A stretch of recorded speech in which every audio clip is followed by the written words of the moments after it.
This documentary pulls back the curtain on Pelican Bay State Prison's most secretive cell blocks, where guards themselves now speak out.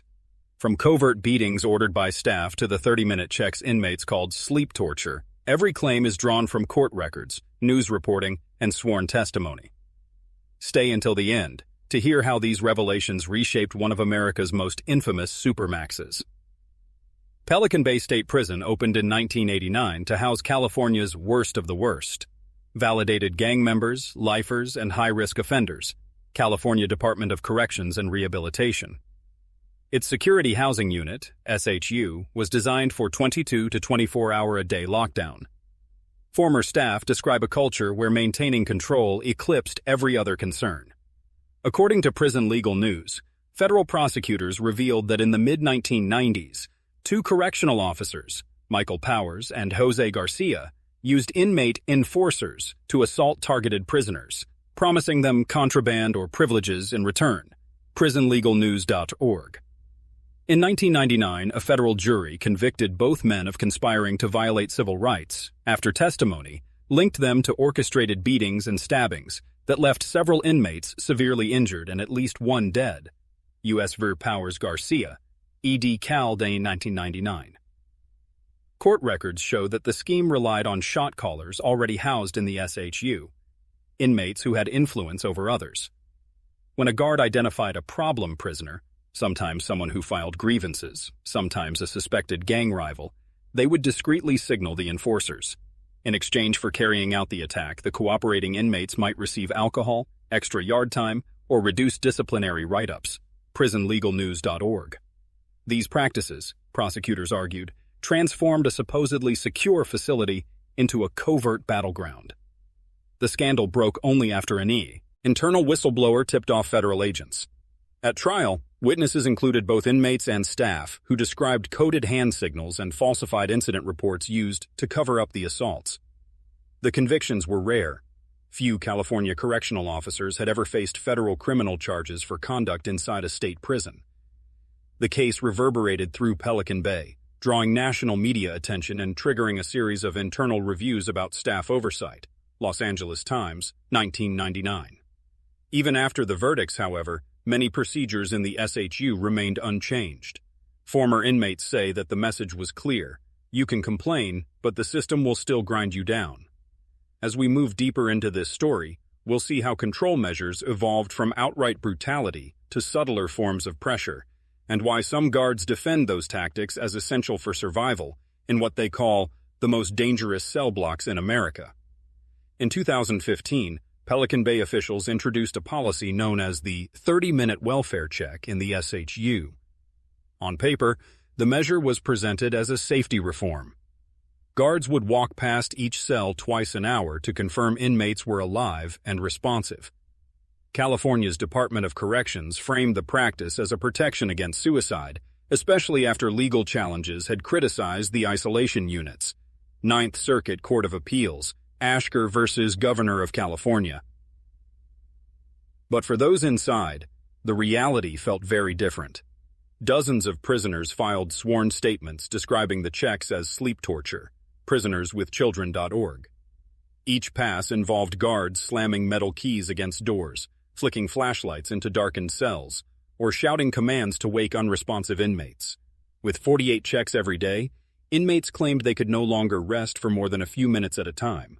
Reports gathered by advocacy groups such as Prisoners with Children and California Prison Focus documented widespread complaints of chronic sleep deprivation, headaches, blurred vision, paranoia, high blood pressure, and worsening mental illness. One inmate described it as being forced to live in a constant state of jet lag. Another compared it to a slow suffocation. Your body breaks down even though you're still breathing. PrisonersWithChildren.org 2015 testimonies. Correctional officers, however, offered a starkly different perspective when lawsuits challenged the practice. In depositions cited in the Ninth Circuit's review, staff defended the checks as necessary security. They argued that validated gang members in Pelican Bay's SHU had long histories of orchestrating violence, even from inside their cells. You don't just assume silence means safety, one officer stated. If they want to die, or if they're plotting, we have to know immediately. Ninth Circuit Court of Appeals, 2017. The tension between inmate testimony and officer defense exposed a deeper contradiction at Pelican Bay. To administrators, constant surveillance symbolized control. To prisoners, it symbolized torment. The policy was so controversial that federal courts examined whether it violated the Eighth Amendment ban on cruel and unusual punishment. Judges acknowledged the extreme sleep disruption but struggled to balance it against the state's duty to prevent deaths in custody. For many on the outside, the very existence of such a debate was shocking. Was it possible that a practice meant to save lives was in fact eroding them? Former guards later admitted off-record that the checks felt more like harassment than prevention. Still, the policy persisted, leaving behind scars, both physical and psychological, that outlived many prisoners' time at Pelican Bay. And yet, the story of control at Pelican Bay does not end with welfare checks. In the next chapter, we'll examine how the prison's design itself, windowless cells, silent corridors, and the infamous pod system, shaped both guard behavior and inmate survival in America's toughest cell blocks. Pelican Bay State Prison was built with a single mission: isolate and control. When it opened in 1989, the Security Housing Unit, SHU, became a prototype for supermax design across the United States, California Department of Corrections and Rehabilitation. The building's blueprint reflected a philosophy that control could be hardwired into concrete. Cells in the SHU are 8 by 10 feet, with no windows to the outside world. Instead, each cell faces a small pod with a perforated steel door, cutting off direct human contact. Meals slide through slots, and yard time takes place in concrete-walled pens known as dog runs. Prisoners report that from inside they cannot see the horizon, the sky, or even another human face. Only walls. Amnesty International, 2012. Former correctional officers say the design worked both ways. It made surveillance easier, with control booths positioned so a single guard could monitor multiple pods. But it also intensified the psychological strain, on staff as much as inmates. You work in silence, you walk past cages, and every interaction is adversarial, one retired officer told the Los Angeles Times. It's a pressure cooker for everybody. Psychologists who studied Pelican Bay during the Ashker versus Governor litigation described how this environment produced a unique form of trauma. Inmates in long-term isolation often developed symptoms of sensory deprivation, hallucinations, hypersensitivity to sound, and breakdowns in emotional regulation. Ninth Circuit filings, 2015. Even guards admitted that the windowless blocks changed how they behaved. The absence of sunlight and normal human interaction created what one researcher called an institutionally induced paranoia. Despite decades of criticism, officials defended the architecture as necessary for handling California's most violent offenders, including members of the Aryan Brotherhood, Mexican Mafia, and Nuestra Familia. State attorneys argued that removing outside stimuli reduced opportunities for gang coordination and escape attempts. Yet evidence emerged that major prison gangs continued to operate from within the SHU, sending coded messages and orders to the yards of other facilities, California Attorney General reports 2000s. For prisoners, the cell block design reinforced the feeling of being buried alive. One inmate wrote in a legal declaration, "You forget the color of the sky. You hear only keys and steel. Your mind stops knowing if it's day or night." Ashker Testimonies, 2012. By the mid-2010s, this architecture of control was under fire. Critics argued it violated international human rights standards, while corrections officials insisted it was the only way to keep staff safe. But as lawsuits mounted and hunger strikes spread, the SHU's design, once praised as cutting edge, came to symbolize a failed experiment in absolute control. In the next chapter, we'll uncover how mass hunger strikes inside Pelican Bay forced the world to pay attention, turning the prison into the epicenter of America's debate over solitary confinement. In 2011, Pelican Bay erupted into one of the largest coordinated prisoner protests in U.S. history. More than 6,600 inmates across California joined a hunger strike that began in the SHU, refusing meals to demand an end to indefinite solitary confinement. Los Angeles Times, July 2011. The strike was organized by a rare alliance: leaders from rival prison gangs, the Aryan Brotherhood, Black Guerrilla Family, Mexican Mafia, and Nuestra Familia. Locked in isolation for decades, they issued a joint statement declaring a temporary truce to fight what they called state-sanctioned torture. Prisoner Hunger Strike Solidarity Coalition, 2011.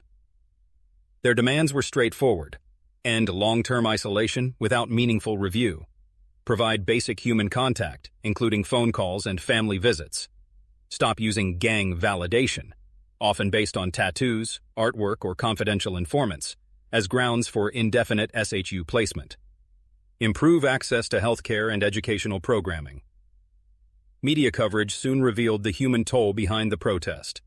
Some Pelican Bay prisoners had been in solitary for 20 to 30 years straight. Amnesty International, 2012. Doctors warned of organ failure and irreversible health damage as strikers lost dangerous amounts of weight. Family members held vigils outside the prison gates, holding up photographs of sons and brothers they hadn't touched in decades. State officials initially dismissed the protest, calling it a manipulation by gang leaders. But as the strike spread to 2/3 of California's prisons, the pressure became impossible to ignore. Lawmakers demanded hearings. Advocacy groups compared Pelican Bay to international sites of human rights abuse. The United Nations Special Rapporteur on Torture even weighed in, stating that solitary confinement beyond 15 days could amount to cruel, inhuman, or degrading treatment.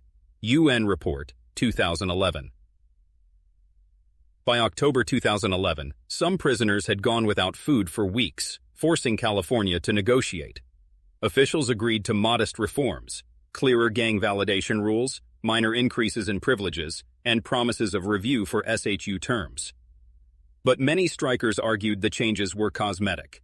The hunger strikes reignited in 2013, this time with 30,000 inmates statewide refusing meals, making it the largest prisoner protest in California history. Sacramento Bee, 2013. Though officials continued to deny that solitary was torture, the strikes changed public perception. For the first time, voices from inside Pelican Bay reached a mass audience. Families, advocates, and even some guards acknowledged that something inside those cell blocks had gone terribly wrong. The hunger strikes didn't end Pelican Bay's SHU overnight, but they cracked its facade of invincibility, laying the groundwork for a landmark legal settlement in 2015 that would transform solitary confinement in California. In the next chapter, we'll explore how the Ashker versus Governor lawsuit, built on years of hunger strikes and testimony, forced California to dismantle its system of indefinite isolation. The 2015 settlement in Ashker versus Governor of California marked the end of indefinite solitary confinement at Pelican Bay. After years of hunger strikes, lawsuits, and public pressure, the state agreed to stop housing prisoners in the SHU solely based on gang validation. Ninth Circuit filings, 2015. Instead, inmates had to be placed in isolation only for serious rule violations, and even then, they were guaranteed step-down programs that allowed gradual return to general population. Hundreds of prisoners who had spent decades in windowless cells were released back into mainline yards. Former SHU residents called it a victory. Advocates saw it as proof that collective resistance could force reform inside one of America's most secretive prisons. But many guards warned the changes carried new risks, fearing old gang rivalries would erupt once leaders returned to the yards. The debate over safety versus humanity continues, but Pelican Bay's experiment with permanent isolation officially ended with Ashker. Pelican Bay has always been more than just a prison. To some, it symbolized ultimate control, a place where violence was contained by walls of concrete and steel. To theirs, it stood as evidence of how far the state would go to crush dissent, silence voices, and deny human contact. From guards convicted of orchestrating beatings, to 30-minute checks that blurred the line between security and cruelty, to hunger strikes that shook the nation, the story of Pelican Bay is the story of power and of its limits. Today, the SHU is no longer filled with thousands condemned to decades of silence. But the voices that came from those cells, guards, inmates, families, remind us that the question isn't just about one prison. It's about what kind of justice system we choose to build. This documentary is based entirely on court records, official reports, reputable journalism, and testimony documented by sources such as Prison Legal News, Amnesty International, the Ninth Circuit Court of Appeals, and the Los Angeles Times.